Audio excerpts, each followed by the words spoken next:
Сайн байцгаана уу? Та бүхэнд орой минь хүргэе. Гадаад дахь Монгол хэлний багш нарт зориулсан мэргэжил арга зүйн цуврал сургалт 3-ын өнөөдөр 10 дахь сэдв нь жинхэнэ нэрийн тэн ялгал. За, уран чимэг багш.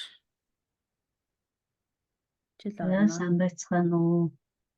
Орой минь өнөөдөр амралтын өдөр учраас бас арай цөөхөн хүмүүс завгүй явж байгаа юм болов. Өмнө нэг хэн багш байлаа гэрлээ нэг багш нөгөө Үгсийн аймгийн тухай асуусан шүү дээ. Тэр багшийг яг тусад нэг онлайнаар хийгээд надтай холбогдоод би яг Үгсийн аймгийг яаж нэрлэж байгаа талаар хамгийн хялбар байдлаас нь зөвлөгөө өгье гэж бодсон. Тэгэхгүй бол тэр бол зүгээр нэг зөвхөн нэрлээд чат руу явуулчих юм бол бас хангалттай биш юм шиг санагдсан. Тэгээ хэрвээ бус багш нар сонсоод тэр тухай одоо сонсохоор бол зүгээр нэг өөр үе цаг тохирч яваад бас авч болох юм болов уу гэж бодлоо. Би бас эргээд сэргээгээд уншсан чинь тэр нь бас нэг яг зөвхөн ингэж ангилна гэдээ орчихвол бас хангалтгүй юм шиг санагдсан. Тэгээд тэрийг чи багш нартай бас нэг хэлээрэй. За, орой минь бүгдэнд нь. За, тэгээд өнөөдрийн бидний хичээл бол жинхэнэ нэрийн тэн ялгалын тухай. Одоо өөрсдийн болоод, өөрийн болоод багш нарынхаа зааж байгаа бас сурах хүчиг номуудад тусгасан байдлаас үндэслээд одоо заах арга талаас нь зөвлөгөө өгөх гэж бэлтгэсэн байгаа. За, жинхэнэ нэрийн тэн ялгалыг заахад ер нь суур хэд хэдэн хэлзүү мэдлгүүд ер нь хэрэг болдог.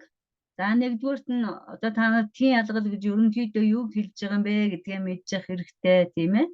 Тэгээд зарим нэг хүмүүсийн тухайд нэр үг энэ тохиолдол ер нь манайхч ялгаагүй мэргэжлийн бус багш нарыг бас багшлуулдаг. Хаяадаа бас нэг шаардлага гардаг. Жишээлбэл нөгөө эмч нартай холбоо тогтоож, эмч нартай ярилцлага хийх, цагдаа нартай ярилцлага хийх, тиймэрхүү үед бол хүмүүстээр бас нэг асуудал гараад бас мэргэжлийн бус хүмүүсийг ажилуулахад нэр үг жинхэнэ нэр хоёр чинь нэг юм уу эсвэл хоёр өөр юм уу гэсэн ийм асуултууд бас гарч ирсэн. Тийм учраас би энд одоо нэр үг жинхэнэ нэр гэдэг хоёр ойлголт нь ер нь бол нэг юм аа гэдгийг одоо мэргэжлийн бус хүмүүс нь бол бас сонсоод аваараа гэж хэлэх гэж байна. Энэ дээрээ эргэлзээд нөгөө багш маань бас нэг жаахан сандрах, өөртөө итгэл муутай байдал ажиглагддаг. Жишээлбэл нэр үг гэдэг чинь модыг нэрлсэн нэр үг тийм ээ. Одоо ус адилхан одоо усыг нэрлсэн юм нэрлсэн байж байна. За гэтэл чинь жинхэнэ нэр гэдэг дээрээ юуг илүү анхаарах ёстой вэ гэхээр нөгөө нэр үгээс жинхэнэ нэр үг үүсгэх дагууруудын тухай дээр үг үтээх дагууруудыг энэ дээр авч үздэг байгаа. За тэгээд эрдэмтэд ер нь янз бүрийн байдлаар үг үтээх дагууруудыг хэрэгэлсэн байдаг. Өөрөөр хэлбэл жинхэнэ нэр бүтээх шүү. Үйл үг бүтээх тэр тэмдэг нэр бүтээх тухай биш. Өнөөдөр бид нэр зөвхөн жинхэнэ нэрийн тухай ярилцсан. Тэгэхээр жинхэнэ нэр үгийг бүтээх дагуурууд дээр бол одоо хамгийн цөөн үг бүтээх дагуур нь одоо нэг эрдэмтэд хоёрыг нэрлсэн байх чинь жишээлбэл чинь нэг нь юу байлаа ихч байсан мэлүү. Ийм л юм нэрлээ зогссон байх. Зарим эрдэмтэд нь бүр 46-г нэрлсэн эрдэмтэн ч бас байд юм лээ. Жинхэнэ нэр бүтээх дагуур дээр. Өнөөдрийн хувьд бол бид нэг 38 орчим дагуурын хэмжээнд л хийн. Гэхдээ би үг бүтээх дагуурын та нарт тусгаад нь үг бүтээх дагуурууд гэсэн хичээл байгаа. Өнөөдрийн хувьд бол зөвхөн жинхэнэ нэр гэдэг. Тэгэхээр жинхэнэ нэр гэдэг дээр та нар юу гэж ойлгож болох нь бохоор нэр үг юм байна. Юмыг одоо хүн юм үзэгдлийг заан нэрлсэн үгнүүд энэ үгнүүдийн зарим нь болохоор үг бүтээх дагуурын одоо тусламжтайгаар бүтсэн байд юм байна. Энэ их амархан жишээл мод гээл модыг нэрлэжсэн модчин гээл ажил мэргэжлийнх нь нэр болоод явчихдаг тийм ээ. Ус гээл юмыг нэрлэжсэн усч гээл тэрэнд одоо чадвартай авьяастай тэр мэргэжлийн хүнийг нь хэлээ өгч. Тэгээ эн чинь ялгаагүй нэр үг. Тэрийгээ л бид нэр жинхэнэ нэр гэдэг байгаа. Энэ дээр бол энэ хоёрыг асар том ялгаатай байна гэж юу санаа зовохын шаардлагагүй. За монгол хэлний энэ хэлийн гэж бичсэн байна шүү. Хэлний үг юугаар төгсдөм бэ? Тэн ялгалын нөхцлүүдийг заахад тийм ээ.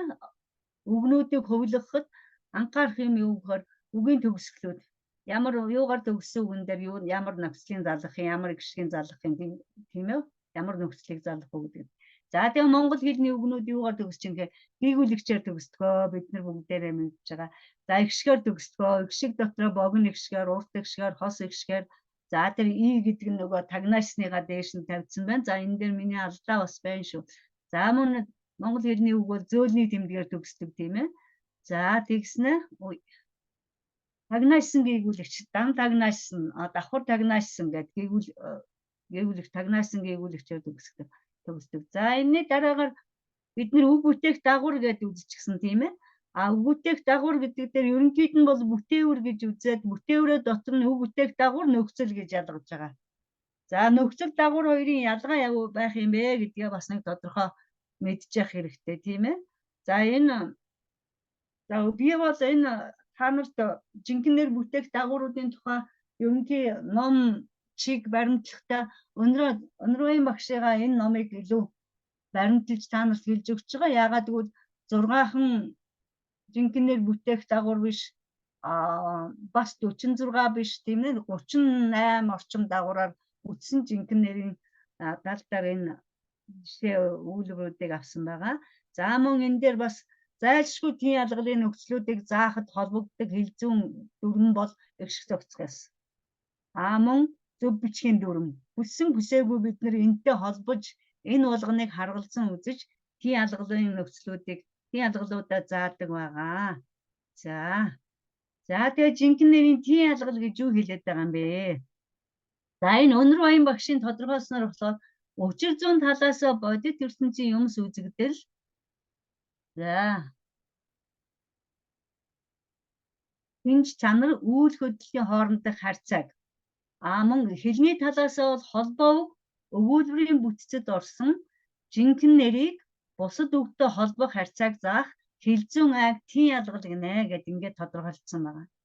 Тэгэхээр бид нар энэ дээр юу гэж үзэх нь вэ?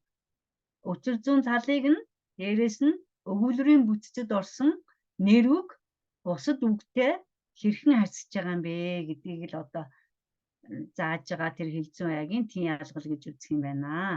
За тэгээд нэрлэн тэмдэглэж байгаа юмтайгаа хэрхэн харьцаж байгаа шинжээр нь шууд тийм ялгал, шууд бус тийм ялгал гэж байгаа. Шуудад нь нэрлэхийн тийм ялгал, заахын тийм ялгал, шууд бусд нь харьяалах, өхөрш, гарах үйлд хамтарч хэлхийг оруулж байна. За байрын хувьд бол та нар мэдж байгаа тийм ялгалын нөхцлүүд маань тооны нөхцөлийн дараа тийм ээ тийм ялгалын нөхцөл ороод араас нь хамаатуулах орж ирдэг. Хамаатуулах орохдоо бие хамаатуулах, ерөнхийлөө хамаатуулах тийм ээ. Жишээлбэл оюутан гэдэг нэр үг байлаа гэж бодъё. Оюутнууд гэдэг олон тоо боллоо. Оюутнуудын гэдэг харьяалахын ялгалын нөхцлөөр илбэржлээ. Тэгээд оюутнуудын минь гэж болно. Оюутнуудын чин гэж болно. Оюутнуудын тэн гэж болно. Оюутнуудын хэн гэж болно. Мөн оюутнуудын хаа гэдэг ерөнхийлөө хамаатуулах орж ирнэ тийм ээ. Байрын хувьд бол тэгэхээр яг нь тооны нөхцөлийн дараа тийм ялгал маань ороод араас нь зөвхөн хамаатуулахуд орж ирдэг байх нэ. За тийм ялгалыг одоо байрынх нь хувьд бид нар ингээд тодорхойлчих юм байна. За тэгвэл одоо ялангуяа одоо сайхан халуун дулаан сэтгэлээр тэр өөрийнхөө үйлж тээж яваа. Тэр хэлээ түгээн дэлгэрүүлж яваа багш нарт маань хэрэг болох байх гэж бодоод энэ дагавар нөхцөлийн ялгааг яг ингээд харьцуулаад харуулсан байгаа. За дагавар гэдгийг юу гэж үзэж байгаа юм гэхээр шинэ үг бүтээн гэдэл хамгийн амархнаар бол шинэ утга илэрхийлдэг шинэ үг бүтээн. За үгийн язгуур үндсэн залгаж үг бүтээх үүрэгтэй залгуур бүтээгэрийг нь дагавар гэж байгаа. За энийг нөгөө англи хэлэн дээр word building suffix гэдгээр явуулж байгаа. За жишээлбэл ажил гээд нэр үг байсан чинь ажилчин гээд одоо ажил мэргэжлийнх нь нэр сур гээд үйл үг байснаа сурагч гээд тэр үйлийг хийгчийг үйлийг үйлдэгчийг заадаг. За үдэш гээд нэр үг байснаа үдэшлэг гээд өөр дахин нэг шинэ утга илэрхийлсэн нэр үг. Түших гэдэг үйл үг байснаа түш гэдэг үндсэн дээр нь мэл гэсэн дагвар залгаа түшмэл гээд одоо албан тушаалын нэр болсон жишээтэй. Тэгэхээр дагвар гэдгээ та нар дандаа үг бүтээн гэдэл ойлгочих хэрэгтэй. За тэгвэл нөхцөл нь ямар ялгаатай юм бэ? Нөгөө язгуур дээрээс ирэхгүй. Энэ нь болохоор үндсэн дээр л залгана. Үгийн үндсэнд. За тэгээд төрөл бүрийн хийсвэр харьцаа заах үүрэгтэй залгуур бүтээврийг нөхцөл гэнэ. За нөхцөлийн нэг онцлог бол шинэ үг үүсэхгүй зөвхөн үг хөвлөгнө. За ажилчин гэдэг нэр үг маань ажилчны. За тэгээд арийнхаа нэр үгтэй ажилчны цалин. Сурагч гэдэг үйлгэн дээр гарахын тялгал залгаад сурагчаас асуух. Үдшилэг гэдэг үг маань үдшилгнээсээ ирээд гэх тийм ээ. Дараахийн үйл үгтэй гарахын тялгалаар холбогдоод гарахын тялгалын маань дараа нөгөө ерөнхийлөн хамаатуулах байж юм тийм ээ. Түшмэл гэдэг нэр үг байснаа жинхэнэ нэр байснаа түшмлүүд болоод олонтоо. Тэгээд түшмлүүдэд тэгээд өхөршхийн тялгалын нөхцлөөр хөрсөн байна. Тэгэхээр энд бол шинэ утга илэрхийлсэн шинээр одоо үүссэн тийм утга байхгүй. Зүгээр тэр үгийг нь хийсвэр харьцаа заагаад дараачих нь одоо нэг үг байд юм уу, үйл үг байд юм уу тэрэнд нь одоо захируулах түүнтэй нь одоо харьцаа үүсгэх, түүнтэй нь холбогдох ийм үүргийг гүйцэтгэдэг нь бид нөхцөл гихнэ. За тэгээд нөхцөл гэхээр та нар өнөөдөр бид нар зөвхөн жинхэнэ нэр дээр хэрэглэгдэх нөхцлүүдийг ярьж байгаа тийм ээ. Үйл үгийн олон нөхцлүүд ер нь байж байгаа. За жинхэнэ нэрийн нөхцлүүдийн одоо хамгийн том одоо төлөөлөгч бол тийм ээ бид нар мэдж байгаа яа харахгүй нэрлэхийн ялгалын нөхцлүүд байж байгаа. За дараачих нь бидний мэдэх ёстой юм юу гэхээр мэдэх ёстой ч гэдэг та нар мэдж байгаа зүгээр санах ёстой тухайн үед заах хийн ялгалтайгаа холбоод тийм ээ зөв бүжиг дүрмийнх нь үүднээс тайлбарлах ёстой л тийм зүйлийн талаар ярьж байгаа. За тэгээд өргөлдөгд үед нь ийм одоо а яа уу орсон байвал дагуур нөхцөл нь а уу одоо эрүүгийн нийтэйгийн залгана гэдэг юм уу. Энийг хэрвээ ингээд бүр наривчлаад өгөх юм бол энэ хүндрэлтэй болно. Хүндрэлтэй болохын төвөгтэй юм хэцүү бэрхшээл нь юу вэ гэхээр нэгдүгээр багшд хэцүү. Хоёрдугаар сурч байгаа хүнд бас хэцүү. Сурч байгаа хүнд хэцүү байдаг шалтгаан нь юу гэхээр хамгийн гол нь ямар хэцүү юм бэ гэдэг одоо тийм талшрах мэдрэмжийг өгөхөөс зайлсхийхийн тулд аль болох товч бөгөөд тодорхой тэгээд яавал хялбар байх уу гэдгийг дандаа харж нэг жишээнүүдээ авч одоо хүснэгтэй одоо юу гэдэг зөв хийж нэг их олон бичээл ингээд байх юм бол бас их төвөгтэй болно. За тэгээд энэ дээр одоо жишээнүүд авсан байж энэ тэр аавас гэдэг дээр аата учраас өөрөлтүүд нь аата учраас тийм ээ. Ар хангааруу гэдэг нь а байгаа учраас уута нөхцөл нь ороод ирж энэ цэглэгийн ялгалын за яв гэдэг үйлгэн дээр яа байсан учраас үйлдвэрлэхийн уул ороод өнгөрсөн цагийн сан нөхцөл ороод ирж байна. Эдгээр байлдаандаа нөхцлүүд байгаа тийм ээ. За энийг зүгээр багш санджаах ёстой. Энэ бол хичээл дээр чинь гарч ирэх өөрт чинь тулгарх асуултуудад л хариулахад л бэлтгэж байгаа ухаантайгаар энийг ингэж товчхон бөгөөд оруулж өгсөн байгаа. За их шиг зохицох ёсны тухайд бол товчхон ийм байдлаар ингэж хэлж болно. За ингээд бидний нөгөө эхний юун дээр утсан одоо энэ хэсэг маань ингээд дуусж байгаа. Зөв бичих дүрмийн тухай асуудал гэдэг бол яг гэхээр нөгөө яг л саяхан бас орно шүү дээ. Их шиг зохицохтой дагуулад нөхцлүүдээ сонгоно гэдэг чинь эр имийг зохицуулж яана гэсэн үг тийм ээ. Дээрээс нь гээгдэх юм уу гээгдэхгүй юм уу зөөлний тэмдэгтээ дээр залгахаар нөгөө и болохоос ихсүүлээд ийм учраас энийг яг зөв бичгийн дүрм гэж нэрлэчихэд байгаа. Богино ихшгээр төгссөн үгэн дээр жишээл хан гэдэг үйл ах чинь харьяалахын ялгалын энийг авал нөгөө богино ихшг чи яах юм бэ гэдгүүдийгээ зүгээр юм зөв бичих дүрм дээр оруулсан байгаа шүү. Санаа өгөх үүднээс шүү. Та нарыг би яг ингээрээ гээгүү энэ тий ялгалын нөхцлүүдийг заагаад эхлэхийн тулд заахын тулд багш ерөнхийдөө нэг ийм той мэдлэг дээр чинь суурилагдаад тий ялгалын одоо нөхцлүүд одоо 8 тий ялгал чинь заагдаад явах юм аа гэсэн санаагаар энийг хэлж байгаамаа. За ингээд миний удирдгал тал нь энэ юм аа. Ер нь бол за энд нэг хоёр хүснэгтийг би та нарт зүгээр одоо энэ дээр дахиж би тайлбар хийхгүй. Манайх сургалтандаа бол ер нь нэг ийм шар цаас байдаг. А4 биш арай нөгөө 180 грамын хатуу цаасан дээр нэг ийм хүснэгт хийсэн байдаг. Энэ материал маань манай гол сургууч дотор байгаа юу гэвэл ер нь бол байгаа. авсарч өгсөн. Гэхдээ нэмэлтээр бид нар одоо ингээд нэрийн тяалгалаа ингээд 8 нэрийн тяалгалаа доор нь жишээ өгүүлбэртэй. Тэгэхээр ингээд нэг юм дулаан цаасан дээр хийн шүү. Ингээд бүр яг дээрээс нь нэмээд өгдөг. Энэ нь арай өөр өнгөтэй. Цагаан биш, шар цаасан дээр. За дараагийнх нь хуудас болохоор энэ биеийн төлөөний үгийг тэн ялгал дээр хуургачихсан. Бас ингээд нэг яг адилхан зузаан цаасан дээр хажууд нь ингээд жишээг нь үзүүлэхгүйгээр биеийн төлөөний тэн ялгал дээр бол жишээ өгүүлбэр байхгүй. Нэрийн тэн ялгал гэдэг дээр бол жишээ өгүүлбэр нь байгаа. Ном гэдэг үгийг бүх тэн ялгалаар хуургаад ингээд өгчихсөн ийм жишээтэй. Тэгээд энэ дээрээ эхлээд ингээд үзүүлэхдээ за одоо бид нар тэн ялгал гэсэн бүлэг сэдв рүү орж байна.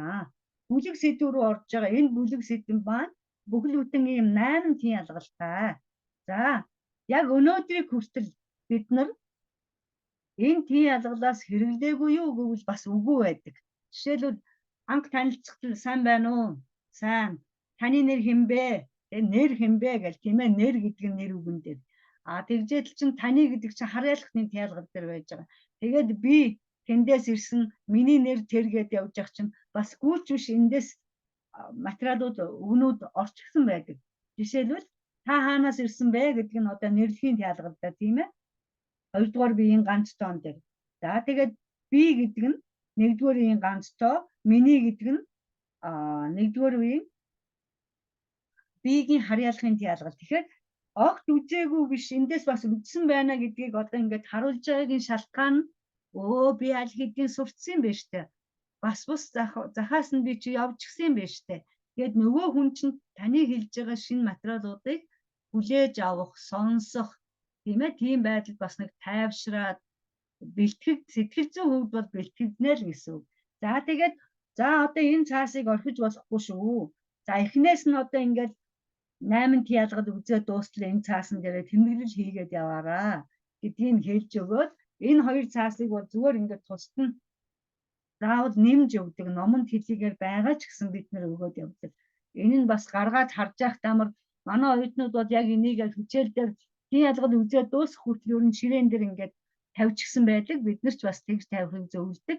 Тэгээд энийгээр за өнөөдөр энийг нэзлээ. За хариуг дуусгах гэж байна шүү. За ямар байна? Одоо эргээд эндээсээ эргэж асуух юм байна уу гэд дүгнээд явахт ч гэсэн илүү амар байдаг. Тийм учраас энэ хоёр хүснэгтийг эхний хоёр энэ хүснэгтийг бол зөвхөн та нарт сонирхуулах маягаар ингээд өгсөн байгаа. За энийг та нар өөрсдөө гаргаж аваад бидний энэ туршлагаас хэрэгжүүлж болно. Үгүй бол бас та нарын хэрэгээ. За ингээд нэрлэхийн тэн ялгал руугаа орж байна. За нэрлэхийн тэн ялгалд орохын тулд за одоо энэ хоёрыг дахиад харуулна шүү дээ. За энэ нэрлэхийн тэн ялгал гэж байгаа. За нэрлэхийн тэн ялгал дээр ямар нэгэн дагуур нөхцөл байна уу? Байхгүй байна уу? Тэгвэл нэрлэхийн тэн ялгал маань нөхцөлгүй байх нэ. За асуултын хувьд бол хэн юу гэсэн асуултанд хариулагдах юм байна гэд одоо энэ цаасан дээр чинь тэр асуулт нь байж байгаа. За ингээд саяын шар цаас, ногоон цаас хоёр дээр чи хоёулын дээр нь байж байгаа хэн юу гэд энэ чинь нөхцөлгүй байсан биз дээ. За хэн юу гэсэн асуултанд хариулагддаг юм байна. За энэ маань өгүүлбэрт бол ер нь өгүүлэгдэхүүн болдог тийм ээ. За тэгээд бурмаа өнөөдөр ирээгүй. Та маргааш ирнэ. Миний аав өдөр бүр ирдэг. Хойлог улаан номд орсон. Монгол банкар 24 онд дэлхийн аварга болов. Дөрвөн удахгүй ирнэ. Үлдсэн нь маргааш яваараа. Батын ээж нь багш, аав нь эмч. За тэгэхээр нэрлэхийн тэн ялгал дээр юу гэж хэлэх нь вэ? За нэрлэхийн тэн ялгалд байгаа үг бол өгүүлбэрт өгүүлэгдэхүүн болно. За энэ хамгийн сүүлд бичсэн өгүүлбэр дээр тэр батын ээж гэдгийн өмнө би од тавьсан байгаа. Энэ ямар учиртай юм бэ гэхээр нэрлэхийн тэн ялгалд байгаа жинхэнэ нэр бол өгүүлэгдэхүүн болохоос гадна өгүүлбэрт өгүүлэхүүн болж бас болдгоо. Тийм ээ. За та нар мэдж байгаа батын ээж нь багш, ээж багш гэдэг багш гэдэг үг нэрлэхийн тэн ялгал дээр байж байна тийм үү? Энэ өгүүлбэрт багш, эмч гэдэг хоёр үг бол өгүүлэхүүний үүргээр болсон жинхэнэ нэр байх нэ. За ийм метод ингээд нэрлэхийн тэн ялгал бол хамгийн амархан. Тэгэл өмнө бид нар ярьжсэн та хаанаас ирсэн бэ? Би тэндээс ирсэн. Тэгээд тооны нэр үзэж яхад бас зарим нэг байдлаар хэрэглэгдсэн өмнөх хичээлүүдтэйгээ холбоод энийг ингээд заагаад явуучих юм аа. За тэгээд энэ дээрээс асуултуудыг уншуулчих хэн юу ямар нэгэн нөхцөл байхгүй. Тэгээд эднийг өөр сайн ажиглуулад урмаа дээр ямар нэгэн байна байхгүй, та дээр байна уу байхгүй, аав дээр байна уу байхгүй тийм ээ. Энэ мэтээр нь сайхан нэг удаа яриад тэгээд яваад байна. За энэ дээр бас нэг тийм их ач холбогдол өгөөд удаад байх бас тийм шаардлага байхгүй нэрлэхийн диалгал дээр бол. За дараагийнх нь харьяалахын диалгал байгаа. Дахиад нөгөө хоёр хүснэгтэй үзүүлнэ. За бид нэр одоо энэ төлөөний үг дээр яасан байна вэ? Миний гэж үзсэн үү үзсэн, таны үзсэн үү үзсэн, түүний үзсэн үү үзсэн. Түүний нэр хэн бэ гэдэг өмнө асуусан байна. Тэр хаанаас ирсэн бэ гэж зөндөө олон удаа дадлага хийчихсэн. Та хэдэн настай вэ гэд асуучихсан. Тэр хэдэн настай вэ гэд асуучихсан. Би хэдэн настай гэд тийм нөгөө тооны нэрийг үзэж явах бид нар давтлага болгоод хийлчихсэн тийм ээ. Тэгмэд энэ харьяалахын диалгалаас бас тодорхой хэмжээгээр ямар ч байсан биеийн төлөөний үг дээр явж байгаа. За тэгээд мөн харьяалахын диалгал дээр миний аавын нэр, миний ээжийн нэр гэд ингээд бас явчихсан байж байгаа. Тэгэхээр энэ бол ер нь бас за бидний сурах ёстой юмнуудын эхлэл юм байна. Гэвч тэрэн дээр юу үлдсэн байсан гэхээр зөв бичгийн дөрвөн талаасаа үлдчихсэн байж байгаа. За харьяалахын диалгал бол ихшиг зохицох ёсноос шалтгаалan үүссэн одоо 5 өөр хэлбэртэй гэж хэлж болох юм. За харьяалахын диалгалын бас нэг төвөгтэй тал нь юу гэхээр 5 өөр хэлбэртэй учраас суралцагчид маань ер нь нэг яаж сурнаа энэ хэцүү байх шүү гэсэн нэг ийм мэдрэмж ямар нэгэн байдлаар гардаг. Тэгэхээр бидний хувьд өгдөг тайлбар юу гэхээр за харьяалахын диалгал бол зөв бүжиг дөрвөн талаасаа хамгийн хүнд нэ. Гэхдээ та чадна гэдэгт л одоо ингэж сэтгэл зүйн бэлтгэлийн одоо их сайн хийж өгдөг бид нар. Тэгэл өмнө та ингэсэн байж тээ, өмнө та ингэж хэрэгжилжсэн байж тээ. Та ингэж сонссноо гэх мэтээр яа. Жишээлбэл манай аавын гэр, манай ээжийн нэр гэдэг хэрэгжилжсэн байж тээ. Ингэж сонсчихсан байна тийм үү? За тэгвэл тэр сонсчихсан чинь одоо тэнд юу байгаад байсан талаас нь одоо тайлбарлая гэж одоо ингэж хэл зүйн дөрвөн рүүгээ ороод. За энэ дээр одоо ингэж доош нь үгс жагсаагаад авсан байна. Би мэдээж хэрэг та нарт ийм олон үг өгч чадахгүй. Яагаад гэвэл мэдээж слайд маань зөндөө болно. Бидний хувьд бол одоо ингээд харьяалахын диалгал байдаг чинь яг л ингээд бүтэн нэг нүүр дээр ингээд багтаагаад нэлээ олон жишээлбэл 24 үгийг жишээ авсан байна.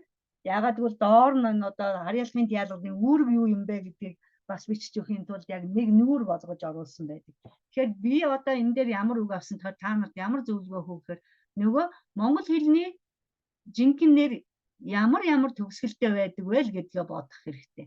Тэгээд бас та нарын заасан жинхэнэ нэр юу байна вэ? Сурагчийн чинь сайн мэдж байгаа жинхэнэ нэрийг ав. Энэ тохиолдолд тийм ялгал ялангуяа одоо ингээд дөнгөж эхэлж байгаа үед бол шинэ үг өгөх хэрэг байхгүй.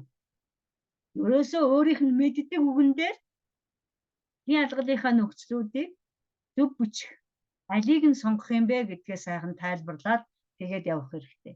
За үгийн төгсгөл гэдгийг авсан тийм ээ. Тэгэхээр дийлгүүлэгчээр, мөн богиногчгээр, уртгчгээр, мөн инээр төгссөн үгийн араас ийн гэдэг хэлбэрийг нөхцлийг залгана, хувилбарыг залгана гэдгээ хэлнэ тийм үү. За тэгээд эр үгэнд нь эр үгийн и, эм үгэнд нь эм үгийн и. Гэхдээ эм үгийн и дээр бол нөгөө гажилтаа мартаж болох.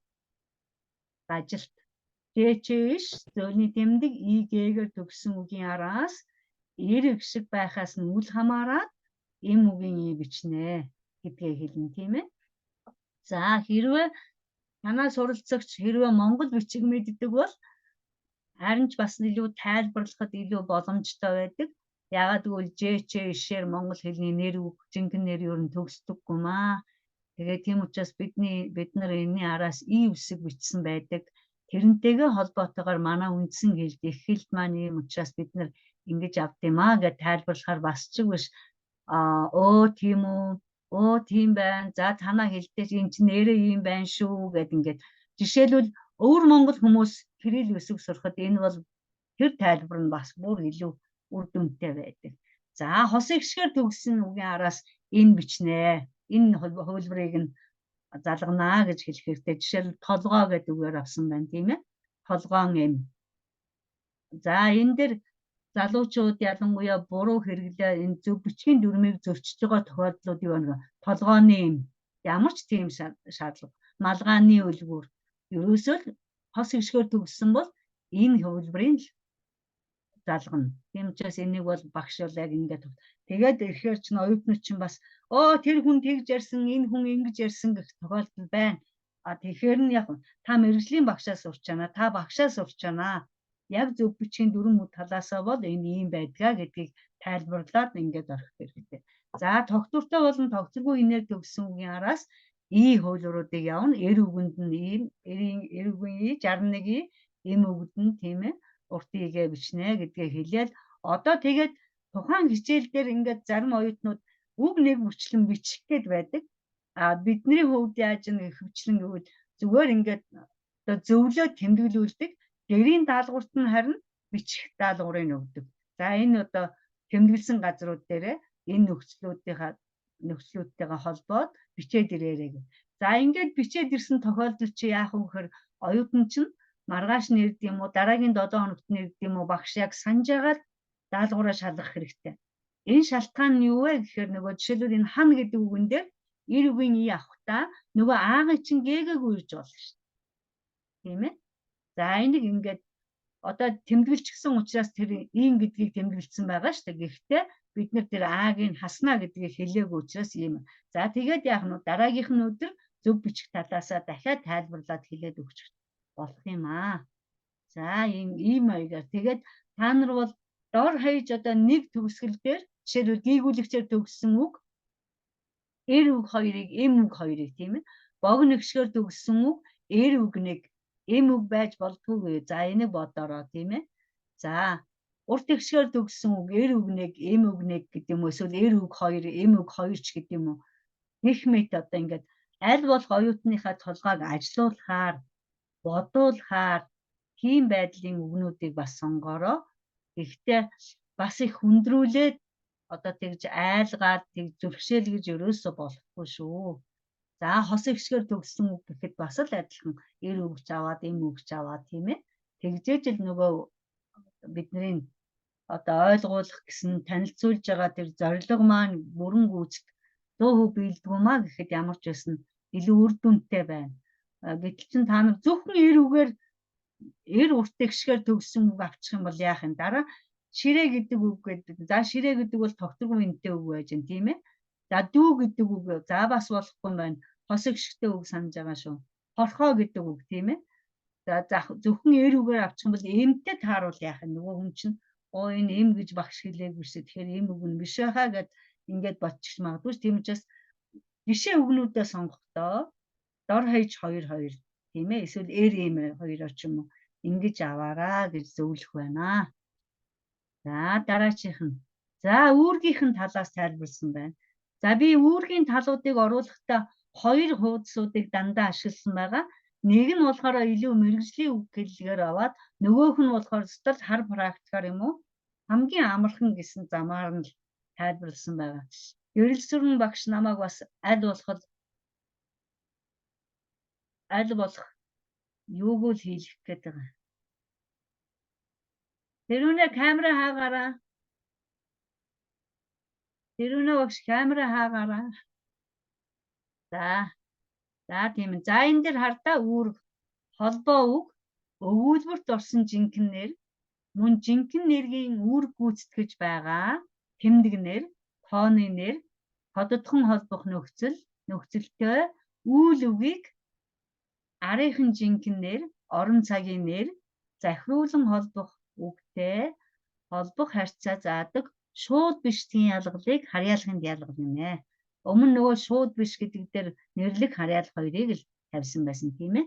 За жинхэнэ нэрийг жинхэнэ нэртэй холбож байгааг нь харъя. Ахын морь, ах морь гэсэн хоёр үгийг хооронд нь олгосон байна. За гэрийн гадаа гэж байна. За гэргээд гэрийн гэдэг жинхэнэ нэрийг гадаа гэсэн орон цагийн нэртэй тийм ээ. За эх орон гэдэг жинхэнэ нэрийг төлөөгөө захируулан холбох үгтэй холбож өгсөн байна. Сайны ёроол гэдэг дээр сайн гэдэг жинхэнэ нэрийн үүрэг гүйцэтгэж байгаа тэмдэг нэрийг жинхэнэ нэртэй холбосон байна. 2-3 гэдэг жинхэнэ нэрийн үүргээр орсон тооны нэрийг тооны нэртэй холбосон байна. Учрахын тулд учрах гэд жинхэнэ нэрийн үүрэг гүйцэтгэсэн тодхон холбох нөхцөлтэй үйл үгийг захируулан холбох хүүхдтэй ингэж хооронд нь холбож харьцаа үүсгэсэн байх нэ. За тэгэхээр энэ бол зүгээр мэрэгжлийн хүмүүст яг одоо онлынхын талаар ингээд хараад тайлбарлах хэрэг гарч болно шүү дээ. Одоо эхний өдөр үгүмэх, дараагийн өдөр нь эхний өдөр нь хялбар аргаар хэрэглэчгээд дараагийн өдөр нь арай хөндрүүлсэн аргаа бас хэрэглэж болно. Хөндрүүлсэн тайлбараа тийм ээ. Тийм учраас би нэг хоёр янзаар авч өгсөн байгаа. За дараачих дээр нь харъя. Энэ одоо хамгийн амархан тайлбарлсан. За үүргийн хөвд болохоор ихтэй тариалахын диалгал яадаг байх нүгэн. Хэнийг ямар нэгэн юмны хэнийх болохыг эзэн нь хэн болохыг илэрхийлнэ. За ингэхэд бид нэр харьяалахын диалгал дээр жинхэнэ нэрийг хувилгадаг. За жишээлбэл багш цүнх гэж хэлж болох нь шүү дээ. Болохгүй нь шүү дээ. Багшийн цүнх. Хоёр нэр жинхэнэ нэрийг хооронд нь холбож өгсөн. Ээжийн цүнх энэ хэний юм бэ? Ээжид хамаархан тийм ээ харьяалагдах нь. Багшид харьяалагдах нь гэдэг. За асуултын хувьд бол хэний тийм ээ. За дараа нь яасан байна вөхөр хоёр жинхэнэ нэрийн хоорондын харьцаа илэрхийлнэ. Өмнөх нь болохоор зөвхөн эзнийг нь зааж өгчээсэн бол одоо болохоор хоёр нэр хоорондоо ямар харьцаатай байгаа юм бэ? Энэ номын дэлгүүр. За ялангуяа нөгөө англи хэлтэй хүмүүс болохоор зүгээр л үндсээр нь хооронд нь холбоол тэгэл тэрийгэ хооронд нь харьцаатай харьцаж гэнэ гэдэг ингээд ойлгож өгдөг. Гэтэл монгол хэлэнд бол тийм боломжгүй. Заавал харьяалахын диалгалаар хэлбэржүүлээд тэгээд хоёр жинхэнэ нэрээ холбож өгчөөж энэ хамааралтай гэдгийг нь харуулж байгаа. За гэтэл дараачих дээр нь хооронд нь байрын сольчихтол ямар ялгаа гарч ийн. Энэ дэлгүүрийн ном. Сургуулийнх биш байх нь. Тийм ээ. Ажлынх биш байх нь. Энэ дэлгүүрт харьяалж байгаа ном байх нь тийм ээ. За гихмэд энэ хоорондоо хэрхэн харьцаж байгааг нь зааж байна. За харьяалахын диалгал дээр нэг анхаарах ёстой зүйл бол бид нар одоо хэрэглээ талаас нь зааж байгаа учраас энэ хамгийн хялбар тайлбарыг ингээд нэг олон долоон үггээр ингээд товчхон харуулж болж байна гэж бодъё. За бас одоо хамгийн хэрэгтэй юм шүү энийг мэдэх нь гэдгийг нэг анхааруулж тайлбарлах нэг шалтгаан бол одоо хоол идэх хүн гэж байхгүй шүү дээ тийм ээ. Тэгэхээр одоо энэ дээр мах гэдэг үг маш сайн жишээ болдог. За өмнө бид нар энэ юу вэ тэр юу вэ гэд нөгөө таван хошуу малынхаа зургийг үзүүлж байгаа. За ч гэсэн байна. Дээрээс нь бид нар өчнөө олон удаа нохоо, муур тийм ээ янз бүрийн амьтдыг ашигласан байгаа.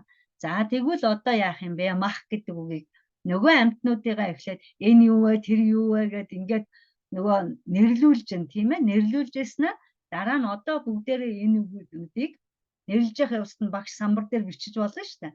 Тэгчгээд араас нь ганцхан үг тавиад мах. За тэгчгээд одоо энэ хоёрыг хооронд нь тэмээ мах, үхэр мах, адуу мах, хонь мах, яма мах. За ингүүл энэ хоёр хоорондоо харьцаа байна уу? Байхгүй байна. За тэгвэл монгол хэлэнд одоо бид нар яаж хэлэх ёстой юм бэ? Англи хэл бол яг тусдаа нэрлэлттэй тийм ээ. Жишээлбэл mutton, beef, pork гэдээ явж байгаа. Гэтэл манай монгол хэлэнд яг тийм оноос нь тусгай нэр байхгүй. Бид нар харин энэ хоёр жинхэнэ нэрийг хооронд нь харьяалахын диалгалаараа холбоод тэгээд мах, хоньны мах, адууны мах, тэмээний мах, ямааны мах гэж хэлдэг. Тэгээд ингээд тайлбарлах жишээтэй.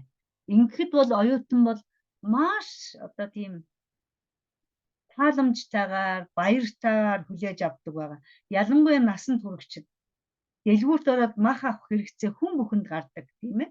Тэгээд мах хараад таньдгүй хүмүүс гэж байна штэ.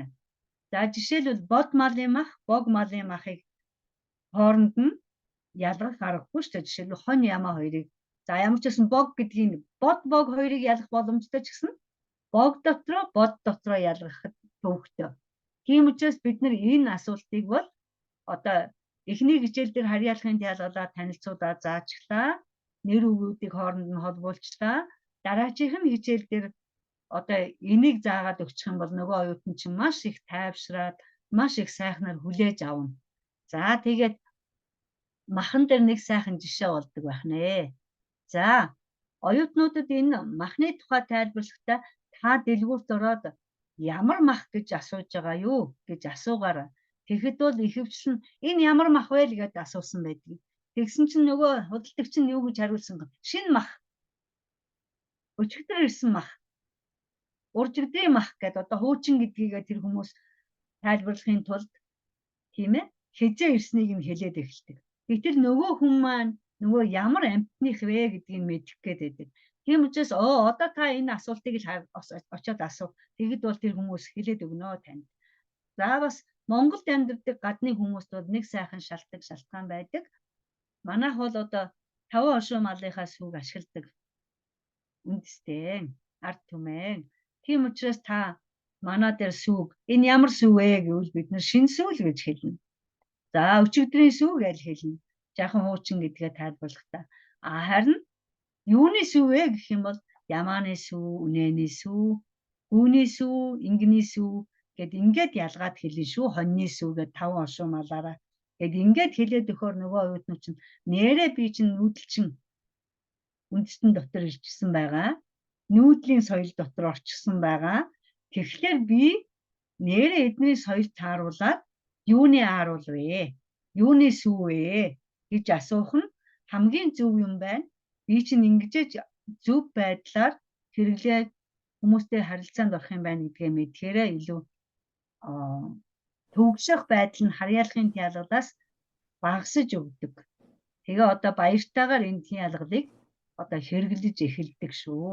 За одоо би тэгээд Гэрэлсүрэн багш намайг аль болох дасгалууд оруулахыг зөвлөсөн. Эхний байдлаар материалаа явуулсан чинь тэгээд би зөвлөгөө авснаас хойш яг дасгал болгон дээр тий ялгал болгон дээр дасгалууд бэлдэж амжихгүй байсан. Тийм учраас өөрийнхөө одоо номноос зургийг аваад ингээд оруулчихсан байгаа.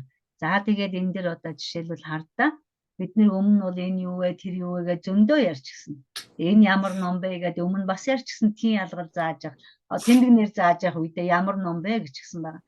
Гэтэл одоо та нар ном бол биднэрт хамгийн ойрхон байдаг хичээлийн хэрэглэгдэхүүн маш одоо тодорхой үр дүнтэй хэрэглэж болдог материал байгаа юм байгаа. Тэгэхээр энэ юу вэ гэж одоо захын ном аваад энэ ном гэж хинж хэлнэ.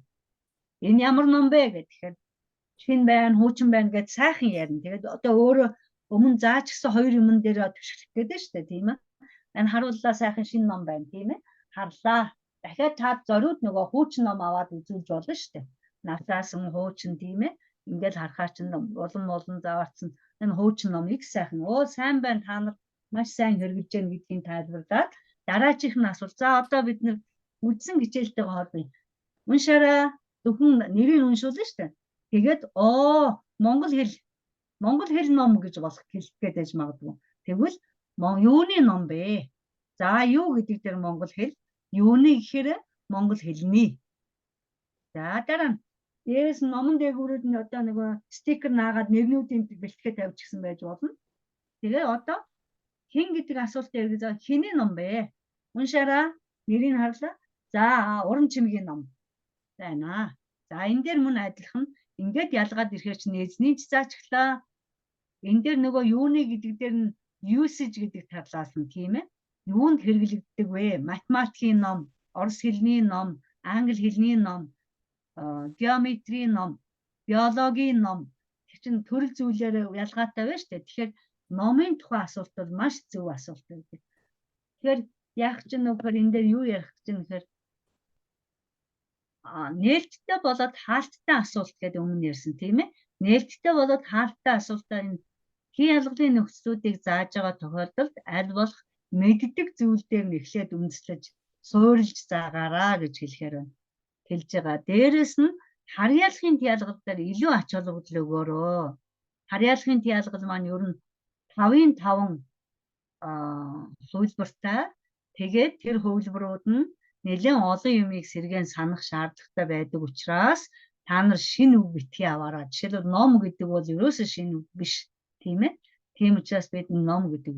За дараагийн нэг дасгал дээр бидний одоо ингээд хамгийн түрүүнд одоо илүү ач тустай. За түлхүүргүй хүн гэж байх. Түлхүүр мэддэггүй хүн гэж байхгүй.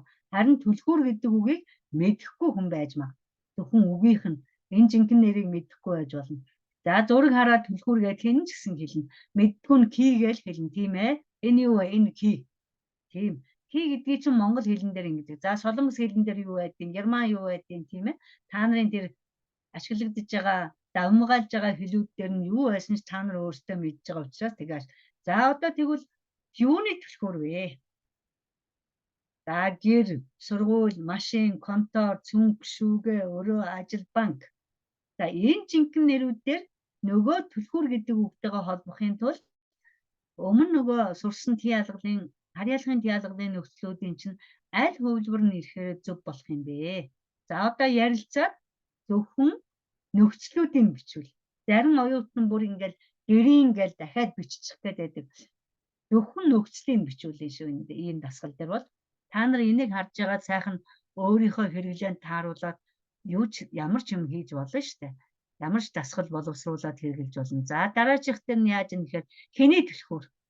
За эргээд яаж юм ахын, багшийн, таны, миний, дүүгийн ингээд биеийн төлөөний үг болоод оноос нь нэр бас байгаа. Жишээлбэл бат, цэрэн, цөрөн гэж хэн байдгийг. За тэгээд мөн мэрэгжил заасан нэр мэргээд ингээд холимог байдлаар ингээд тиалгалынхаа харьяалахын тиалгалынхаа давталгыг хийчих болох нэ. За энэ ер нь бол харьяалахын тиалгалыг заасан өдөр бол нэр үгийг л жинхэнэ нэрийг жинхэнэ нэртэй нь холбох дасгал нь илүү зохимжтой. Эсвэл зөвхөн одоо энэ 2 дугаар дасгал дээр байгаа дөрвөн асуултанд хариулахад л хангалттай. Өмнөх хичээлээ баттгаад шинэ хичээлээ одоо заачсан юм чинь одоо таниулаад одоо баттгах хэрэглүүлэх дасгал хийж гэнэ гэсэн утгатай тийм ээ. За би эхний харьяалах, өхөрших, заах 3 дээр л дасгал үзүүлнэ. Бусдууд дээр нь бол дасгалууд байхгүй байгаа. Би 7 тиалгал, 8 тиалгалыг чинь 8 өдөр заа штэ тийм ээ. 8 удаа эсвэл 10 удаа оржоож энэ тиалгалын нөхцлүүд бол дуустдаг. Хичээлүүд бол дуустдаг. За энэ дасгал дээр байж гэн тийм ээ. За яасан байна гэхээр өвдсөн үгсийг харьяалах тиалгалаар хооронд нь холбо гэж байна. Тэгснийхаа дараа холбоо үгсээрээ өгүүлбэр зохио. Тэгэхээр энэ хичээл гэхтэл одоо 40 минутын хичээл байхад хангалттай дасгал.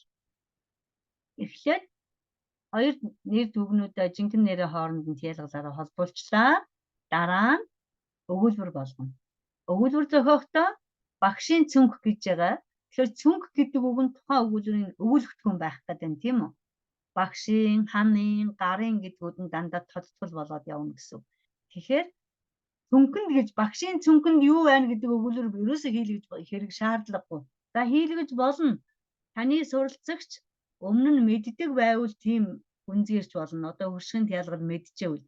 Гэтэл харьяалахын тиалгал бол яаж ийгээд өхөршийн тиалгалын өмнө орж байгаа учраас бид нар энэ одоо хоёр дахь жинхэнэ нэрүүд нь өгүүлэгдэхүүн болохоор юу гэдэг асуултанд хариулагдахаар, хэн гэдэг асуултанд хариулагдахаар дасгалууд байх нь илүү зохимжтой байдаг энэ дээр. Одоо энэ бол одоо 40 минутын хичээл дээр хангалттай ганцхан дасгалч гэсэн хангалттай олон юмыг сэргээгээд бас сануулаад баттгахаар явуучаар энэ дасгал байна.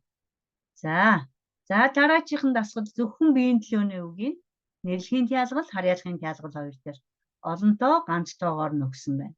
За тэгээд мөн адилхан нэрлэхийн тиалгал дээр байгаанууд нь бүгдээрээ өгүүлэгдэхүүн болно. Харьяалахын тиалгал байгаа дээр дандаа тодтгол болно тийм ээ. Араас нь миний ээж, миний ном, таны багш, таны цүнх. За нэг удаад нь нэр үг, нэг удаад нь хүн одоо тийм ээ авч болохноос тэг чиний ном, чиний багш, түүний ээж, түүний дэвтэр, бидний анги, бидний юу байдаг аав ээжч байдаг юм гэх мэт. За хамгийн сүүлийн дасгал бол энэ орчуулах дасгал байна. Энэ дасгал бол ерөөсөө энэ эгчийн машин. Энэ нөгөө англи хэлэн дээр байдаг бол is аг оюутан өөрөө гаргаж ирж хийх гээд бас хайгаад байдаг. За тэгвэл монгол хэлэнд болохоор тэр нь байхгүй байж болдог. Гэвтэл оюутан энэ бол эгчийн машин гэд хэлж байгаа нь буруу бас биш. Тийм үү? Та нар мэдж байгаа. Эсвэл энэ эгчийн машин байна гэж байгаа нь бас буруу бас биш. Ингээд өөрөө нөгөө гаргаж ирээд ялангуяа англи хэлээс монгол хэл рүү орчуулах засгал байвал тийм ээ. This is my sister's car гэсэн өгүүлбэр байлаа гэж бодох чинь нөгөө is-ийг чинь оюутан бол гэдэг юм уу эсвэл байна гэдээ өөрөө сураад орчуулад ирж магадгүй, орчуулж магадгүй.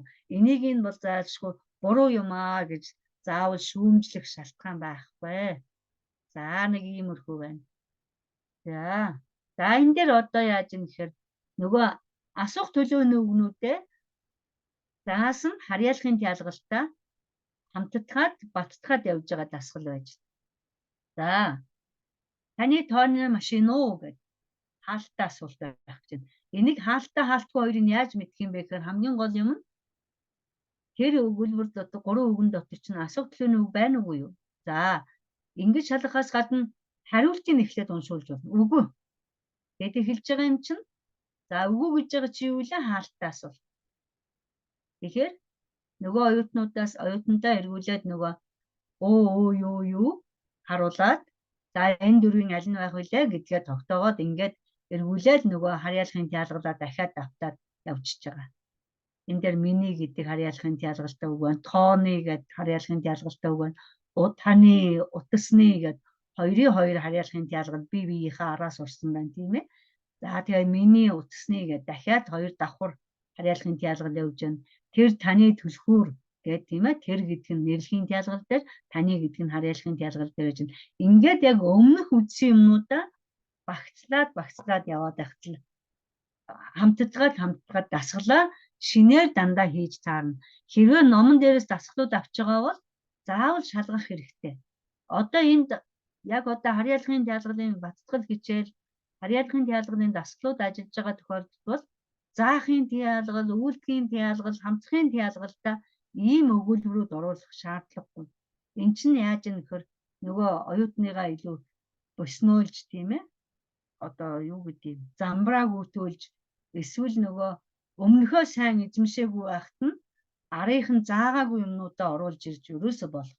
Багш нар бол хаанаас хамаагүй тийм ээ янз бүрийн ном сурах хүчгээс за энэ л харьяалахын тялгал дээр харагч чинь гэж аваад орчдөг.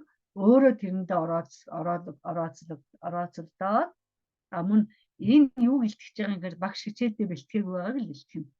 Тэдгээр хүний одоо бэлэн болгоч гэсэн номыг ашиглаж байгаа ч гэсэн заавал тэр дасгал болгон дээр та нар ажиллаж явах ёстой. За дараачих нь нөхөршхийн тялгал байж байна. За би өмнө хэлсэн нэг тялгал ер нь нэг хичээл. Зөвхөн таниулах хичээл нэг. Дахиад нөгөө тялгалаа баттгах хичээл нэг. Тэгэхээр 8 тялгал байгаа гэдэг маань нийтдээ 20 цаг болж нэг дуусна. За тэгээд эхний тялгалын одоо тялгалуудыг заах явцад багш байнга нэг сануулж явах юм уу, нэг хэлж явах ёстой нэг өгүүлбэр бол юу гэхээр монгол хэл бол хин ялгалгүйгээр бол юу ч биш юм аа. Хүнтэй ойлголцох, хүнийг ойлгоход хамгийн хэрэгцээтэй нөхцлүүдээ, хамгийн хэрэгцээтэй бүлэг сэдв юм аа гэдгээ заавал хэлж өгч явах хэрэгтэй. Тэгэх юм бол нөгөө хүн чинь өдөртөл за миний энэ одоо нөгөө хичээл болгон дээр ороод энэ хоёр цаасаа гаргаж байгаа шүү дээ тийм ээ. Тялгал үзээд дуустал та нар энийг ашиглана. За өнөөдөр яа энийг үзсэн тийм ээ. За өнөөдөр яг энэ шин рүү орчих. Хүн чинь шал өөр болно шүү дээ. Ямар ч юм байхгүй. За өнөөдөр өөхөршгийн тялгал үзнэ. Өөхөршиг гэдэг нь юу ч байгаад байгаа мэдэхгүй. Гэтэл чинь энэ цаасаа харуулчихад за энэ бид нар хийжлээ шүү. Одоо энэ дээр нэрчлээ. За өнөөдөр энийг хийчихээ гэвэл та нарт гэсэн ялгаагүй хэл заахтай хүн ингэвэл ямар байх вэ? Япон хэл сурчаа гэж бодъё. Япон хэл чинь 4 тялгалтай гэж 6 гэлүү тийм ээ. За манай орос хэл байж байгаа. Орос хэл чинь 6 тялгалтай тийм ээ. Гихмэт одоо англи хэлийг 2 тялгалтай гэж үздэг юм байлээ. Тэгвэл ингээд таниулцуулж байгаа тялгалаа заавал хүн бас арай өөрөөр хэлж авдаг учраас би энийг хэлээд байгаа. За өхөршгийн тялгал дээр. Яа өхөршгийн тялгалын тухайд болохоор юу байх вэ гэхээр их шиг зохицох ёс мөн үгийн жинхэнэ үгийнхээ үндэснийхээ төгсгөлийн авианы онцлогоос шалтгаалж үүссэн ДТ гэсэн хоёрхан хэлбэртэй.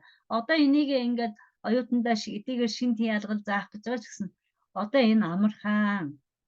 Өмнө та 5-таг сурчихсан юм чинь 2хан байгаа биз дээ. Энэ чинь илүү амархан.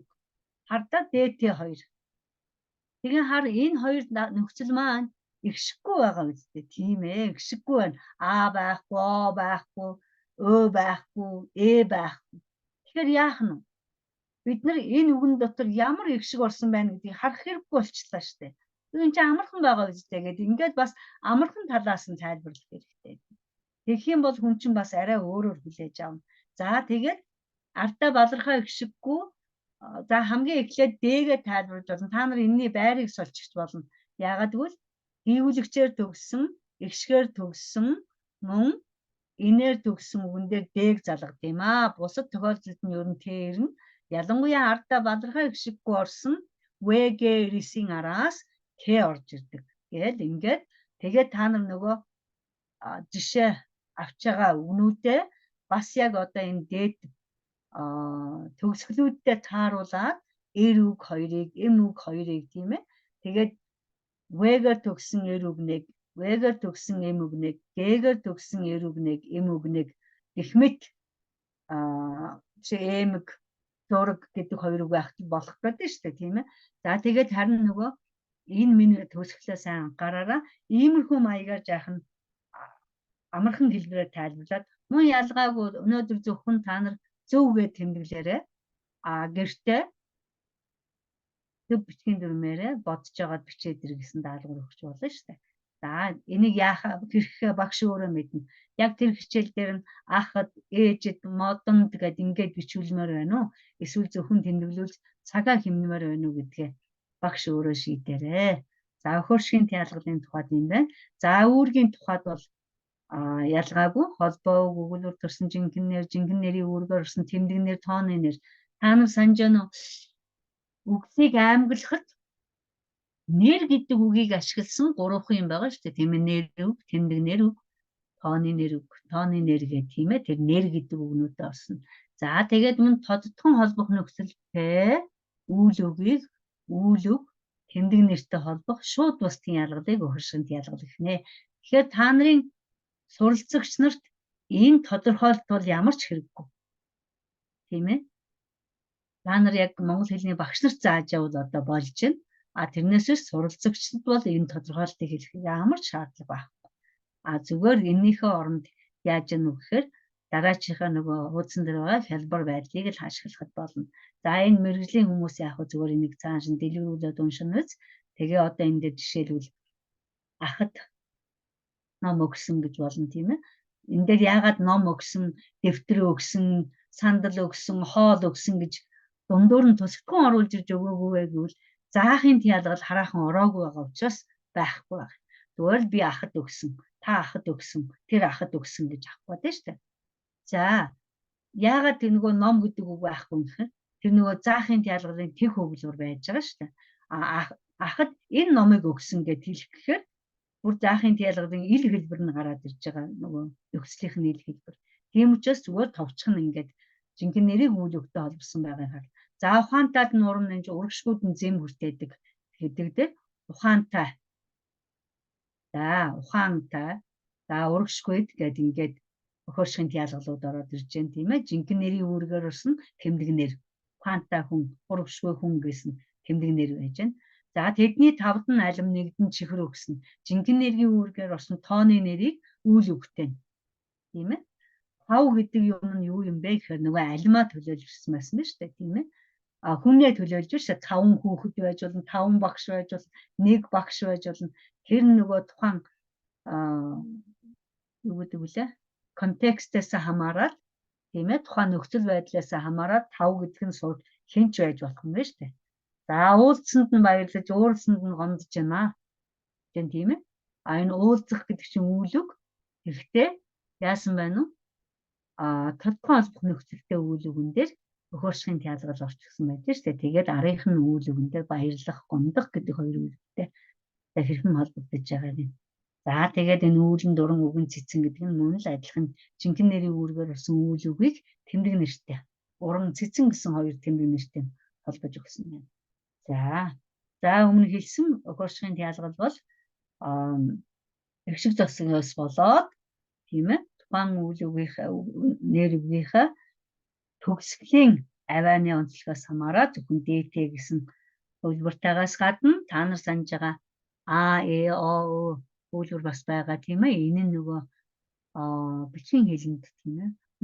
Ярианы хэлэнд эрхэм хүндэт дарга танаа гэдэг эсвэл өөр яаж ашигладаг вүлээ ингэж илээр ашиглагдаж болно.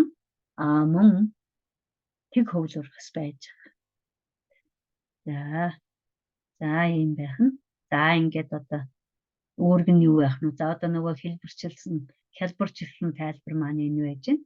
За өгүүлбэртгүүний үйлийг хүлээн авахч гэж байгаа. Recipient гэдэг үгийг хэрэглэхээр та нар зөвхөн үйлийг хүлээн авахч гэдэг ингээд тайлбарлахаар жишээлбэл аав гэдэг хүний хүлээн авахд яасан байна вэ? Би аавд ном өгсөн. Тэр номыг авсан хүн нь хин юм? Аав.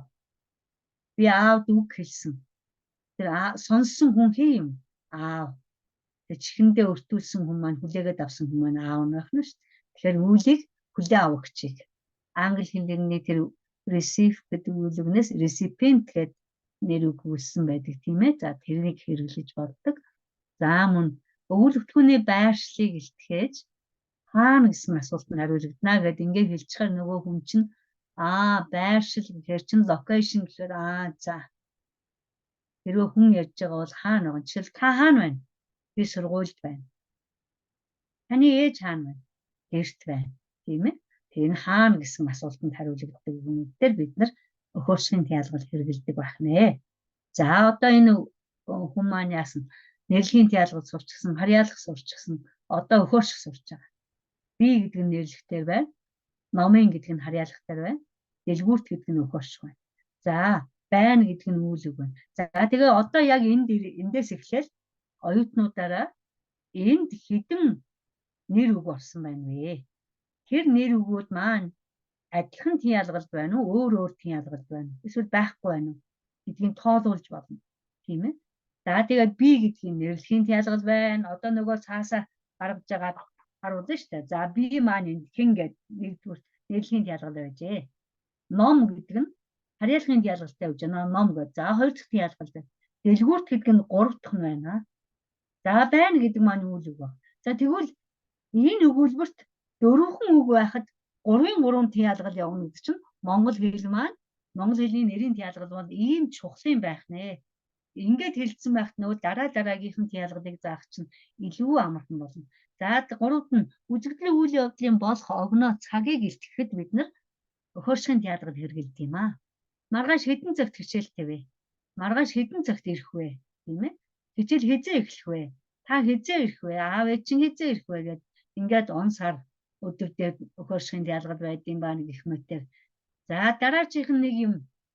Энэ бол өхөршгийн ялгалтай холбогдохгүй ч гэсэн өхөршгийн ялгалыг одоо баттгахад, хэрэглээнд сургахад, хэрэглүүлэхэд одоо шаардлагатай, хэрэгцээтэй, чухал, өргөн хэрэглээтэй өгүүлбэрийн бүтэц учраас одоо хүнд байгаа зүйлийг одоо идэхэд эсвэл тоош хэрэглэхийг нь илэрхийлэхэд тэр тухайн өгүүлбэрийн өгүүлбэртгүүн өхөршгийн ялгалаар хэлбэрждэг тийм ээ. Аавд тийм юм байна, ээжид тийм юм байна, чамд тийм юм байна уу, танд байна уу гэл ингээл эхлэх чинь яаж нь өгүүлбэртгүүнүүд нь дандаа өхөршгийн ялгалаар байж байна. Тэгээд нөгөө ногоон хуудасаагаа гаргаж үзүүлээ харж байгаа тийм ээ.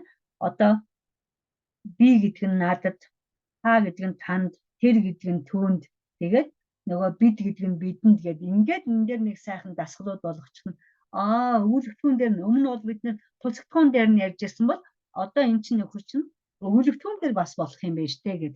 Энийг бол бид нар дүрмийн хувьд бол хэлцэн хувьд бол адилхан гэж байгаа юм биш шүү. Энэ адилхан өхөршгийн ялгал зүгээр өхөршгийн ялгалтыг чинь заачаад та нар одоо баттгах дасгал хийхэд хэрэглээнд оруулах чинь одоо ашиг тустай гэх юм уу дөхөн болгодог ийм өгүүлбэрийн бүт ийм дүрм байгаа гэж тайлбарлах гэсэн байна. За энэ дээр мөн ингээд хэд хэдэн дасгалууд авсан байгаа. Энэ дасгалууд нь яаж юм гэхээр жишээлбэл танд ном дэвтэр байна уу? Тийм ээ. Танд том сайхан хаус байна уу гэж асууж болно. Багш одоо төрүүлээд энэ дээр би юуны тухай асуух вэ? Ямар нэр үгийг орлуулж асуух вэ гэдгээ өөрөө төрүүлээд бэлдчихсэн байна. багш нар дээр гаргаад байгаа нэг алдаа ажиглагддаг. Ямар нэгэн сурах бичиг гарын авлага барьж байгаа. Би энийг чинь ерөөсөө үгүйсэхгүй. За англи хэлтэй хүүхдэд байж бол англи хэлний ном байж болно. Солонгос хэлтэд нь солонгос хэлний сурах бичиг ашиглаж болно. Герман хэлтэд нь герман хэлний сурах бичиг ашиглаж болно. Гэхдээ заавал ашиглах гэж байгаа тэр дасгалаа өөрөө төрүүлж бүр яг дотор нь үг нэг бүрчлэн өгүүлбэрийн бүтэц болгоныг шалгасан бай гэж хэлхийг хүсэж байна. За өхөршгөн диалогыг батлахад тус болдог 2 үг байгаа. 2 хэллэг байгаа. Одоо бидний. За энэ юу гэхээр баярлалаа, уучлаарай 2. Баярлалаа гэдэг үгийг одоо өхөршгөн диалогыг заах хүртэл бид нар бол ямар ч үгтэй холболгүйгээр баярлалаа, баярлалаа гэж гаргадаг. Харин өхөршгөн диалогыг заасныхаа дараа яадаг вэ гэхээр бид нар үйл үгийг нөгөө өнгөрсөн цаг дээр ашиглуулад тийм ээ араас нь дэгээ нэмээд за баярлалаа гэд хэлээрэй. Эсвэл уучлаарай гэд хэлээрэй тийм ээ. Ингээд явахаар нөгөө оюутан маань ерөөсөө тэднэрт ингээд дотор нь ийм хэрэгцээ нь ингээд бүр яг ингээд цээжинд нь ингээд яг ингээд биднийг заахыг хүлээж өгдөг байхгүй. Тэгээ энийг ингээд заагаад өгчхөр нөгөө хүн чинь баярлаад хичээл заасанд баярлалаа. Ингээд хэлээд хэрвээ чи нэг ингээд нэг аяг цай ч юм уу аяг кофе уух уу гэдээ асуугаад нөгөө гэж нөхөр кофе өгсөнд баярлалаа. Ингэснийхаа дараа яаж юм хэр нөгөө өхөршгөн диалгал чинь үнэхээр ач тустай байна гэдэг нь ингээд амьдралаар нь батлагдаад ирнэ шүү дээ. Тэгэхээр нөгөө хүмүүс чинь танд талархахаас өөр аргагүй болно. Өөрөөр хэлбэл та суралцагчдаа, сурагчдаа, оюутандаа таалагдж байна гэсэн үг. Сайн хичээлийн нэг онцлогийг юу гэж хэллээ бэ? Мэдээж хэрэг бэлтгэл сайтай байхаас гадна багш тухайн суралцагчийнхаа, оюутныхаа, сурагчийнхаа хэрэгцээнд нийцсэн зүйлийг хэрэг болж байгаа зүйлийг нь заах явдал бол гадаад хэлний багш нарын нэг байнга санах ёстой зүйл байдаг. За тэгээд бид нар хардаа би бат танд бэлэг өгсөн. За одоо энэ хүн та юу гэж хэлмээр вэ? Бэлэг өгсөнд баярлалаа. Болд чамтай зах руу явсан. Надтай зах руу явсан баярлалаа гэж хэлж чадахгүй байж магадгүй. Явсанд баярлалаа гэд хэлэхтэл болоо. За энэ дасгал яаж юм гэхээр бас заахын диалгал тэг хөвлбөрүүд бас гарч ирж байгаа. Гэхдээ энийг заавал хүндрүүлэхгүйгээр англиар нь орчуулж өгөөд зөвхөн үйл үгийг ашиглуулаад тайлбарласанд баярлалаа, үзүүлсэнд баярлалаа, бэлгэлсэнд баярлалаа, ажилласанд баярлалаа гэх мэтээр байж болно. Дараачих нь за энэ дээр яаж юм нөхөр тэр танд дуу заасан, та түүнд дуу заагаагүй. За энэ дээр мөн баярлалаа уучлаарай 2-ыг. Надад дуу заасанд баярлалаа. Дуу заагаагүйд баярлалаа. Батлах хэлбэрийг хэрэглэхээс гадна үгүйсэх хэлбэрийг заавал хэрэглэж явах хэрэгтэй. Ном өгсөнд баярлалаа. Хуучин ном өгсөнд уучлаарай. Дуу заасанд баярлалаа. Хэцүү дуу заасанд уучлаарай. Тийм ээ? Танд туслаагүй уучлаарай. Би зүгээр түүнд тусалсанд баярлалаа гэх мэт. Ингээд одоо харилцан яриагаа уншуулад, орчуулад батлах болон үгүйсэх хэлбэр дээр яг ингээд хэрэглүүлээ сурчих хэрэгтэй. Яагаад өмнө өнгөрсөн цаг заацсан байх шүү дээ. Ирсэнд баярлалаа. Ирээгүйд баярлалаа. Тэгвэл ирсэнд уучлаарай. Эрт ирсэнд уучлаарай. Ороо ирсэнд уучлаарай.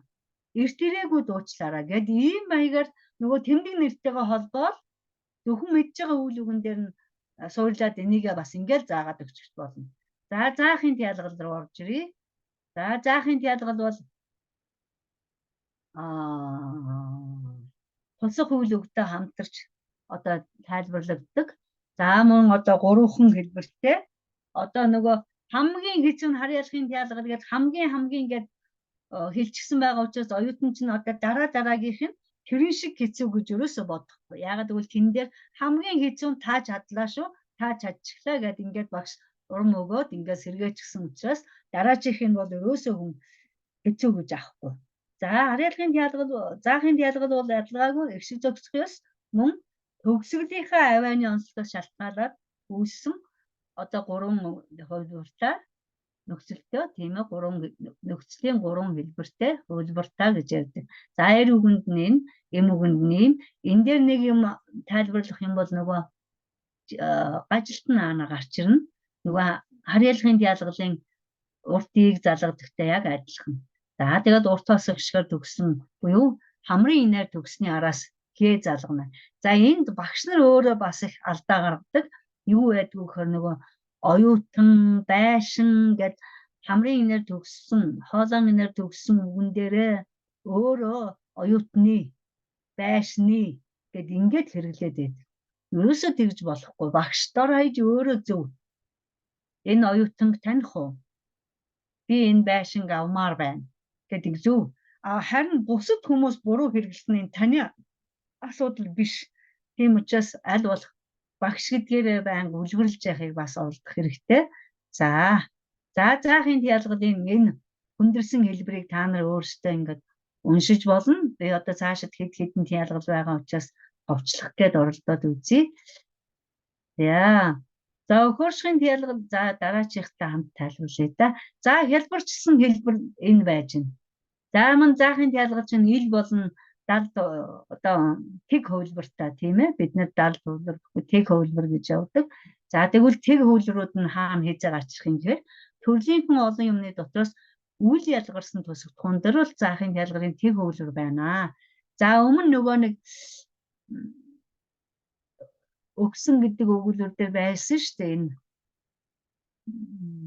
Би танд бэлэг, бат танд бэлэг өгсөн гэж байна. Тэр бэлэг гэдэг нь заахын диалгын тэг хөвлөр. Бэлэг гэдэг нь яасан? Бэлэг бол олон төрөл байж болно. Тэр дотроос тийм ялгаруулсан, онцгойлсон тийм юм байхгүй учраас энэ зүгээр тодорхой биш учраас л заахын диалгын тэг хөвлөр явж байгаа. Тэгээд тэрэн дээр бол тэр үед бол тэрийг тайлбарлах шаардлагагүй. Эргээд нэг сэргээ сануулж бас хэлж өгч болох юм. За энэ тэг хөвлөр байх нэ. Тэр өчигдөр ном уншсан.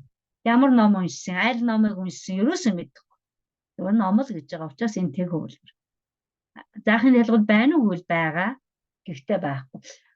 Ил хөвлөр юм биш. За зэрэгцэн шууд тусгатхууны эцсийн бус тусгатхууны хэлбэр дээр бол тэг хөвлөр нь. Би таны аав, ээж, ах, дүүгт нь таньнаа, дүүг чинь таньнаа гэх юм бол хамгийн сүүлийнхтэр нь заахын диалгалын ил хөвлөр нь байна. Бусад аав, ээж, ах нар бол тэг хөвлөр нь байж штэ. Бид нар юу гэдэг вүлээ энэ нөгөө даавар нөхцлүүдийг бүлэглэх гэж хэлдэг тийм ээ. За юм байх нь. За тэгээд өмнө хэлсэн штэ. Диалгалын нөхцлүүд бол байрын хөвд бол яана гэсэн. Хамаатуулахын л урд байна гэсэн. Энэ дээр нөгөө тань гэдэг 2 дугаар бийд хамаатуулахын өмнө байж байна. За 3 дахь тайлбар бол за ийм хоёр тохиолдол бол заахын диалгалын тэг хөвлөрүүд байд юм байна. Тэгвэл энэ 3 дахь нь заалт нь болохоор дандаа ил хөвлөрүүд бол заавал одоо бичих, заавал хэлэх шаардлагатай. За тусгатхуун маань оноос нь нэр байх юм. Мөн харьяалгын диалгалд байгаа нэр үг, биеийн төлөөний үг, мөн энэ тэр эдгээр тэдгээр гэсэн заах төлөөний үгийн араас орсон жинхэнэ нэр тусгатхуун заахын диалгалын ил хөвлөртэй байна. За энэ жишээг нь хараад ойлгоч. Бид нар бол оюутнуудад ийм их юм хэлэхгүй. Өрөөсөө л жишээ өгүүлбэрээ үзүүлээд тэгэл за хараараа одоо энд бол номыг гээд байна. Өмнө бол зүгээр ном байсан шүү дээ. Би өчигдөр ном уншсан. Тэр өчигдөр ном уншсан. Энд юу ч байгаагүй. Яагаад гэвэл ямар ном нь мэдэхгүй. За тэгвэл энэ номыг унш. Энэ гээд одоо бүр чамд үзүүлч. Энэ номыг. Эсвэл нөгөө ном руу заагаад тэр номыг аваарай.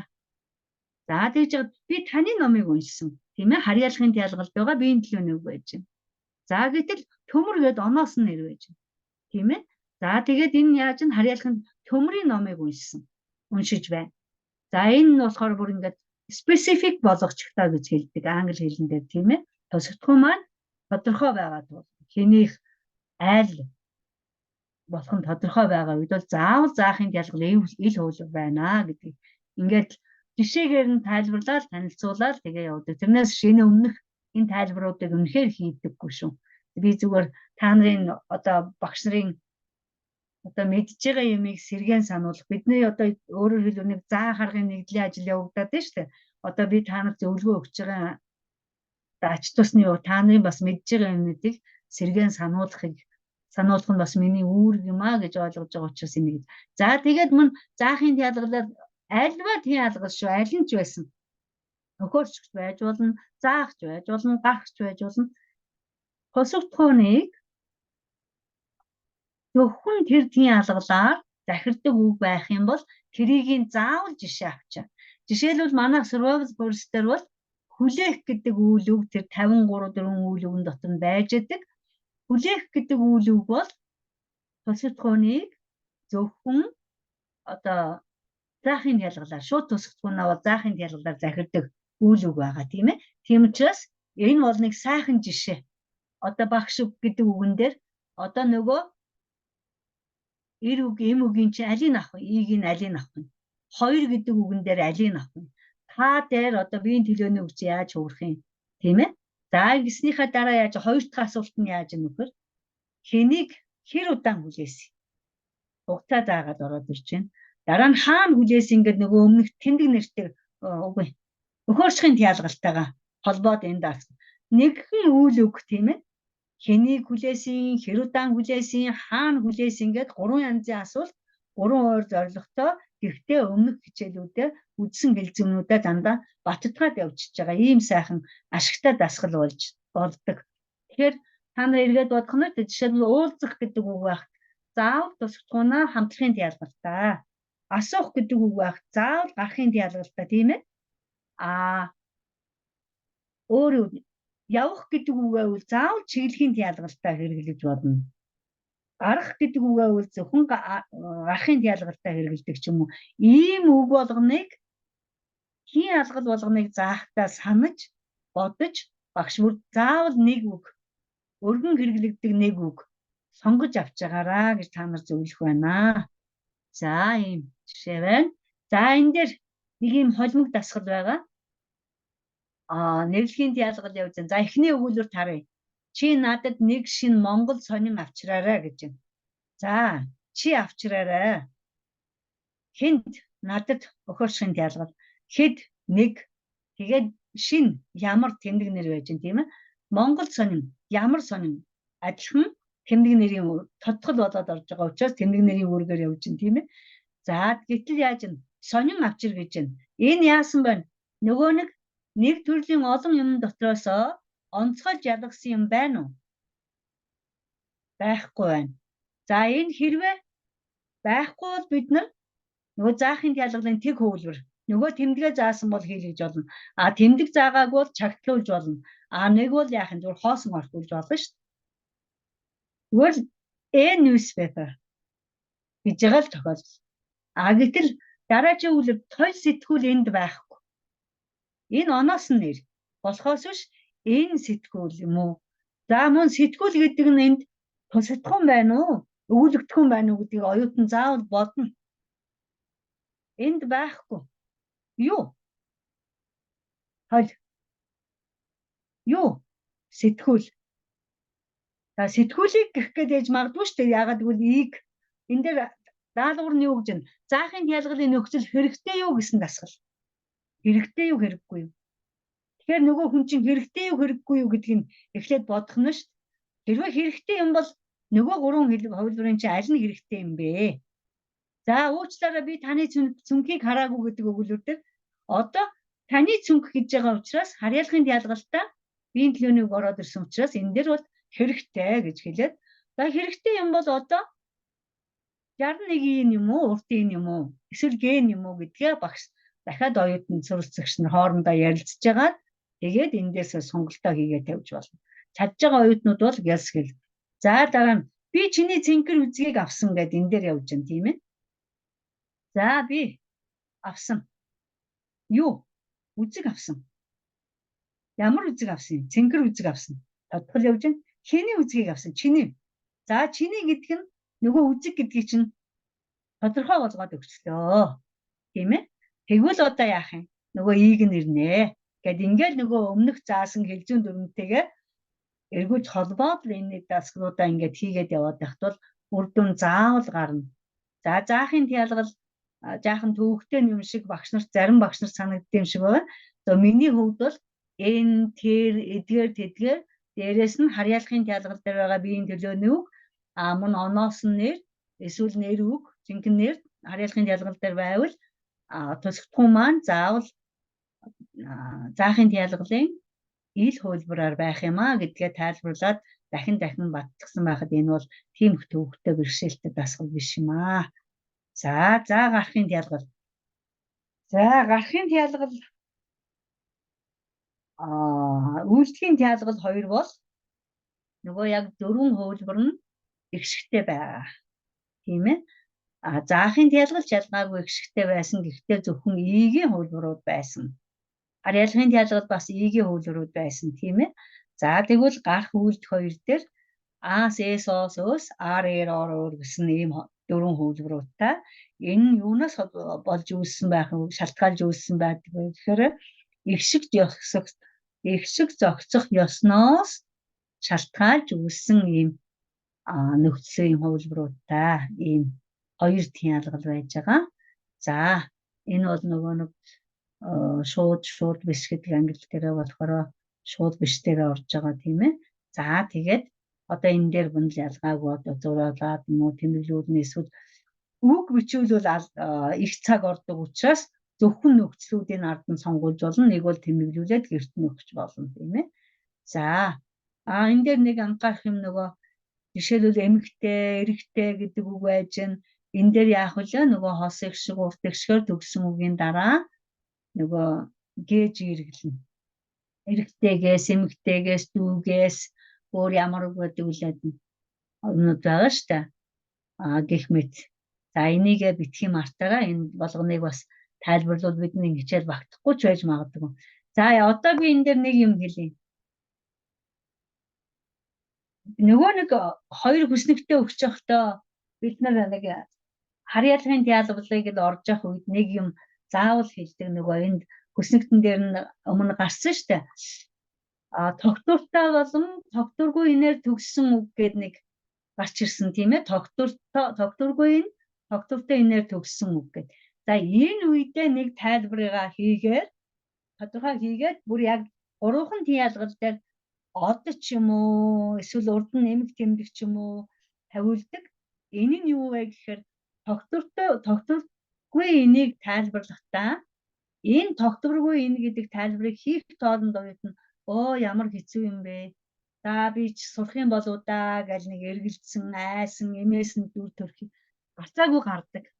Тэгэхээр энийг тайлбарлахдаа багш зарим тохиолдолд зарим оюутанд болохоор монгол бичгтэйгээ холбож тайлбарлахаар бас арай үр дүнтэй юм шиг байгаа юм. Дээрэс нь энэ тогтворгүй энийн тухай юм чинь энэ 8 дотроос 3-нд нь гарч ирнэ гэдэг ингээд гараараа бүр ингээд хэлээд эсвэл самбар дээр 3-ын тоо бичиж үзүүлээд тэгээд энэ дээр нь тэмдэглэл харьяалах, өхөрших, гарах. Бусд нь энэ юусаа хамаагүй. Гэж нэг ингэж тайвшруулж болно. Бас энэ тогтворгүй энтэй үгийн ихэнхийг нь за нэг 40 орчим хөв 50% ч юм уу та одоо сурчсан байгаа. Тэгэд ингэж нэг тайвшруулж болно оюутна. Яагаад гэвэл бидний яг анх ороод энэ юу вэ тэр юу вэ тэр өгж байгаа нөгөө өвснээс ихсүүлэл их олон үгнүүд нь тогтворгүй энтэй үгнүүд байж дээ. Ширээ өөр чи ямар үгнүүд гэдэг лээ. Одоо багш нар сайн санаж байгаа та. Тэгээд тэр үгнүүд чинь болохоор та нар нөгөө юу гэдэг лээ. Батэрэдүү багшийн эхнэрийнх нь нэг gateway тийм ээ нэвтрэх үүд гэдэг номон дээр чинь жагсаач гисэн байж байгаа. 153 өгүүлбэр байдаг санагч байна. Тэрнээс анган шатны сургалт дууссаны дараагаар хэдэн тогтворгүй энтэй үг орж вэ гэдэг ингээд хайхаар 70 орчим нь аль хэдийн нэр үгнүүд заагдчихсан байдаг. Сүү гэдэг үг байж байдаг. Цаас гэдэг үг байж байдаг. Цааснаас тийм ээ. Цаасны гэж явдаг штэ. Тэгээд яг манай багш нар ингээд тийм тогтворгүй энд зориулсан ийм зурагт үзүүлэнгүүд бид нэр бэлдчихсэн байдаг. Анхал энэ юу вэ тэр юу вэ гэхэл нүүд, хамар, ам гэл ингээл толгоонд байгаа эрхтнүүдээ заахтал тэн дотор чинь хідэн явж байгаа. Чихийн гэж хэлдэггүй тийм ээ. Чихний гэж хэлж байгаа шүү дээ. Нүдийн гэж хэлдэггүй нүднийг явж байгаа. Эн чинь мөн л нөгөө тогтворгүй энтэй үгнүүд чинь байж байгаа. Амын гэж хэлдэггүй амны гэж байгаа. Тэгээд нөгөө өмнөх үгнүүд дээрээ суурлаад ингээд заахаар чинь нөгөө зургуудаа гаргаж ирж байгаа л харьяалгын ялгал дээр дасгал хийж гисэн байхад дахиад нөгөө өгөхөрсөх дээр нөгөө үгнүүдээ дахиад нөгөө зургаа ашиглахаар эн чинь нөгөө нэг тогтворгүй инээ яриад нь штэ.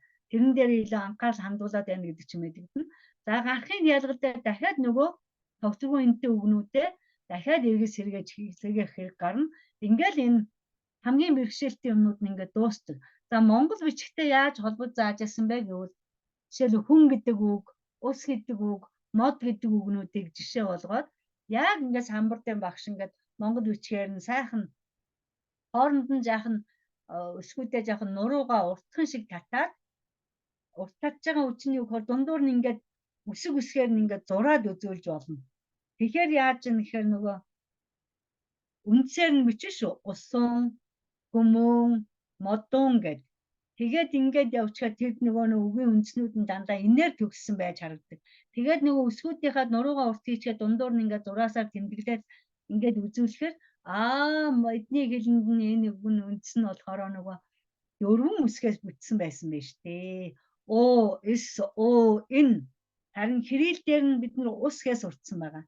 Тэгвэл одоо усны машин, усанд давсхий, одоо эсвэл юу байдیں۔ Усан дүнсэн, уснаас авсан гэд ингээд нөгөө энтэй үндсэн хэрэг болдсон байна гэдгийг л ингээд тайлбарлахад монгол бичгийгтэй холбоод тайлбарлахаар бас арай дээр санагддаг. За мөн энэ дээр та нар нөгөө жишээнүүдэд түүхтэй дахиад ялгаагүй нөгөө зөөлний тэмдгээр төгссөн, игээр төгссөн, гээгээр төгссөн гэл гэгүүлэгчээр төгссөн, урт гişгээр төгссөн, хос гişгээр төгссөн гэл ингээд яг нөгөө өмнөх төгсгөлүүдээ миний бичсэн төгсгөлүүдийг ингээ харж агаад тэр жишээнүүдээ аваараа. Тэгэх юм бол мөн эр үг, эм үгээ заавал хольж ав. Дандаа эр үг юм уу? 80% нь эр үг байж болохгүй шүү дээ. 50% үг.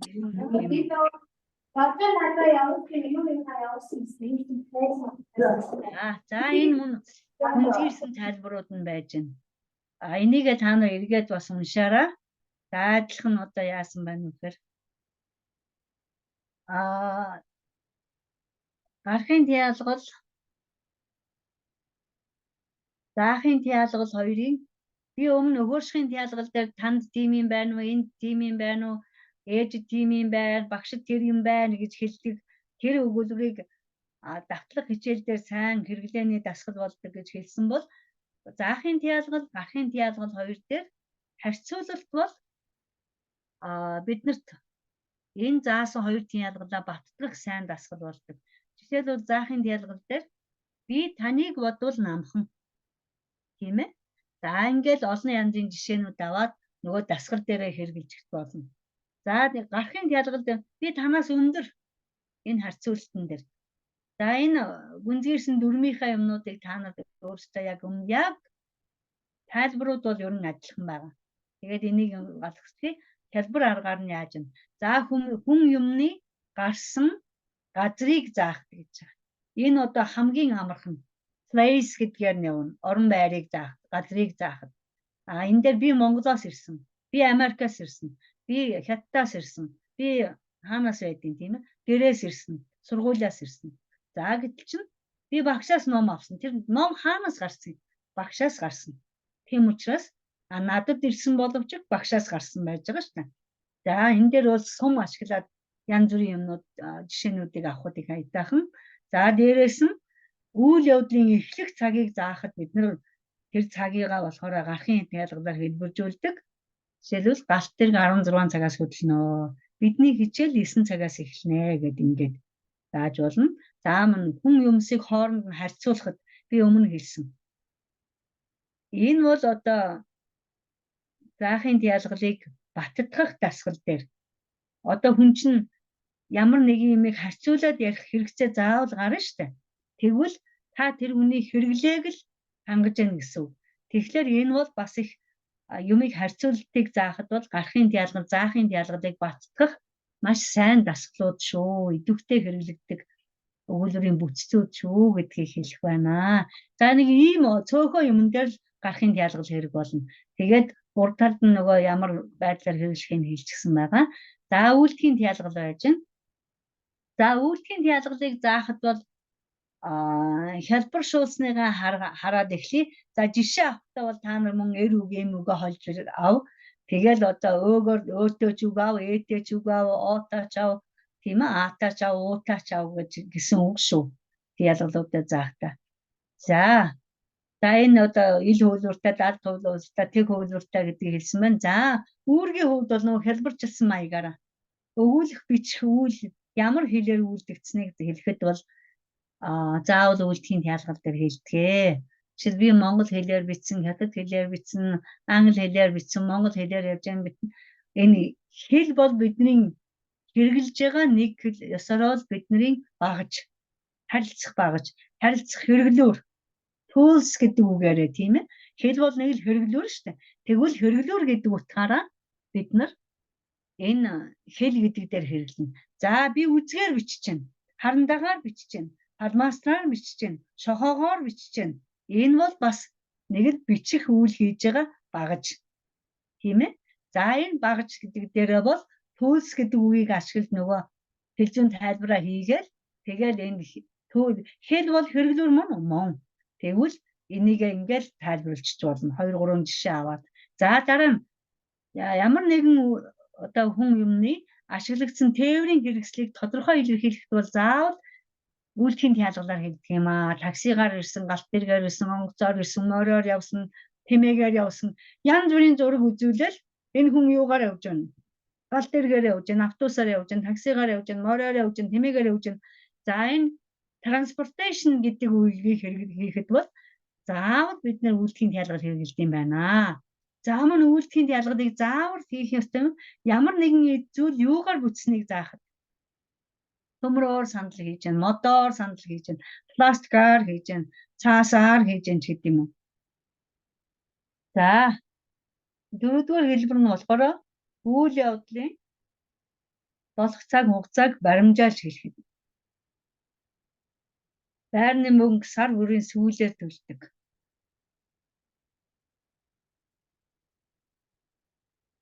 Уучлаарай, баахан амьсгаагаа төгжсөн юм шиг байна яараа. За ийм байдлаар хэрэглэж болно. За үйлдэхийн диалгал дээр нэг юм анхааруулъя. Үйлдэхийн диалгал дээр та нар анхан шатанд яг одоо өнөөдөр миний тайлбарлаж байгаа энэ өгүүлбэр бол энгийн нийлмэл өгүүлбэр хүртэл шүү. Өөрөөр хэлбэл тусгатхан гишүүн өгүүлбэр, тодтгол гишүүн өгүүлбэрийн тухай ерөөсөө биш. Зөвхөн энгийн болоод энгийн нийлмэл өгүүлбэрийн хүрээнд л байгаа. За тийм учраас та нар үйлдэхийн диалгалыг заахдаа тусгатхуунаа хүн байхаар битгий ав. Жишээлбэл би уран чимгээр монгол хэл заалгасан. Яагаад би тусгатхуунаа хүнээр битгий жишээ ав гэж байгаа юм бэ гэвэл танаа суралцагч чинь зөвхөн юу гэдэг вэ нөгөө одоо англи хэлээр хэлсээр яваад active voice л үзсэн. Өөрөө үзсэн байгаа. Сурчсан байгаа. Би монгол хэл сурсан. Уран чимэг монгол хэл заасан. Харин би уран чимгээр монгол хэл заалгасан гэхэд арай эрт байгаа. Тийм учраас би та нарыг биеийн төлөөний үгийг юм уу эсвэл оноосон нэрийг үйлдэхийн диалгал дээр эхний ээлжинд энгийн нийлмэл өгүүлбэр хүртэл битгий ашиглаараа гэж зөвлөх байна. Яагаад гэвэл үйлдвэрлэх хэв сураагүй. Учраас арай эртт нь арай төвөгтэй санагдана гэсэн санаагаар хэлж байгаа юм шүү. За хамтрахын диалгал байж байна. За хамтрахын диалгал бол эгшиг тогтох зүй тогтолтоо тогтлын дагуу үлсэн 3хан хувилбартай. За энэ дээр өөи байхгүй байгаагийн шалтгааныг мэдж байгаа тийм ээ. Ягаад гэвэл монгол хэлэнд өөгийн хос их шиг байхгүй гэдгээ одоо дахиад нэг сануулгах шаардлага гарч магадгүй. Тэгээд мөн эр үг эм үг аваараа мөн өөтөө үг ав. Ягаад гэвэл өөтөө дээр нь нөгөө энэ дээр би нөгөө өөгөө бичээгүй шүү дээ. Энд нэмж бичээрээ тэгээд Т хөвлөрийг нь хэлбэрнэ гэдгээ хэлнэ. За мөн ийм ил болоод одоо хэлхийн хэмнэлийн шалтгаалаас тэг хөвлөртэй гэдгээ хэлнэ. За тэгээд сонгодог бичгийн хэлэн дээр лугаал үгээ хөвлөр байгаа. Энийг бол анхан шатанд энгийн нийлбэл өгүүлбэр орохоор оронд бол шаардлагагүй. Ер нь ном сурах бичгээс ардын аман зохиолоос янз бүрийн яриа бичгийн хэлний юмнууд уншаад эхлэхээр лугаал үгээ чинь орж ирнэ. Тэрнээс нааш бол лугаал үгээ тоогоолдохгүй шүү дээ. Тийм учраас энгийн нийлбэл өгүүлбэрийн үтсийн хэмжээнд бол энэ байх шаардлагагүй. За өөргийн хувьд бол ямар нэгэн юмыг хүнтэй хамт цуг гэсэн утга илтгэдэг. Тэгээд та маргааш баттай хичээл хийгээрээ багштай хамт энэ өрөөнд ороороо ч гэдэм үү ийм байдлууд олон жишээнүүдийг та нар авч болно. За энэ дээр за нэг хамтрахын диалгал дээр та нарт би нөгөө өмнө өгсөн зөвлөгөө бас байгаа тийм ээ. Уулзах гэдэг үг заавал хамтрахын диалгал дээр тусахгүйг захирддаг тийм ээ. Багштай уулзсан, тантай уулзсан, ээжтэй уулзсан, ахтай уулзсан янз бүрийн байдлаар тэр үгээгээ жишээ болгоод их сайн жишээ өгүүлбэр болно. За мөн энд нэг хамтрахын диалгалыг баттгах нэг сайн дасгалын жишээ бол нөгөө юу гэж хэлдэг вүлээ? Жинхэнэ нэрээс тэмдэг нэр бүтээх үүрэгтэй тай тэ гэсэн ижил нөгөө дагавар байгаа шүү дээ.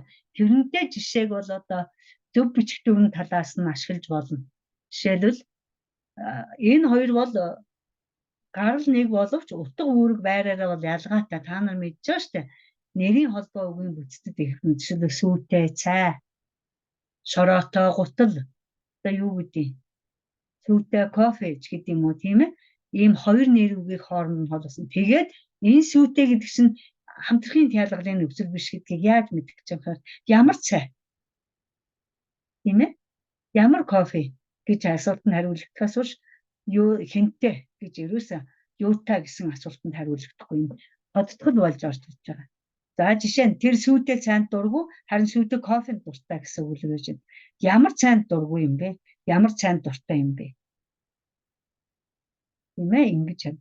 За энэ хоёрыг хамтрахын диалгал байна уу? Эсвэл тэмдэг нэр бүтээх үүрэгтэй таатай байна уу гэдгийг яаж ялгах юм бэ? Тийм ээ энэ дээр бол багшд хөндөөлтэй байж магадгүй.